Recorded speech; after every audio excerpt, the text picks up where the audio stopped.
नाज़रीन शिकारपुर में अवां खे अहम ख़बर पिया ॾियूं त लखी वेझो वज़ीराबाद जे महर हाउस ते MNA शहरयार ख़ान महर जी मिज़बानीअ में पंहिंजे तकवासिन जे एज़ाज़ में हिक शानदार अफ़्तार पार्टी मुनाकिद कई वई आहे।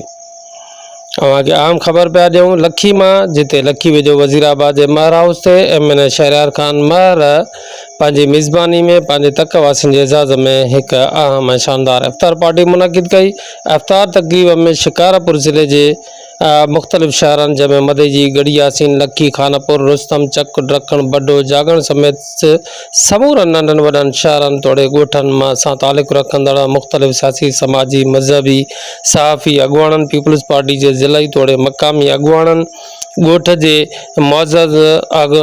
जेको वॾेरन तोड़े महर साहिबान जे करीबी साथिन समेत वॾे अंग में माण्हुनि शिरकत कई। ज़िले शिकारपुर के चेयरमैन सरदार ज़ुल्फ़िकार ख़ान कमारियो, पीपल्स पार्टी ज़िले शिकारपुर के सदर मीर आबिद हुसैन भयो, मदेजी टाउन के चेयरमैन नजफ़ ख़ान कमारियो, गड़ियासीन के टाउन चेयरमैन आगा शुजा ख़ान दुरानी, अगूणो ज़िले चेयरमैन आगा मसी ख़ान दुरानी, सरदार ज़ुल्फ़िकार ख़ान जेहो, सरदार निसार ख़ान खखरानी, डॉक्टर मुज़फ़र ईसानी, DC शिकारपुर शकील अहमद अबड़ो, मदेजी महर हाउस के तर्जमान गुलाम शबीर शेख समेत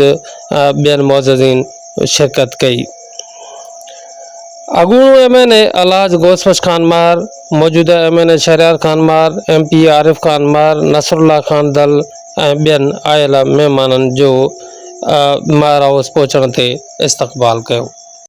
जी नाज़रीन अवां खे अहम ख़बर पिया ॾियूं शिकारपुर मां जिते लखी वेझो वज़ीराबाद जे महर हाउस ते MNA शहरयार ख़ान महर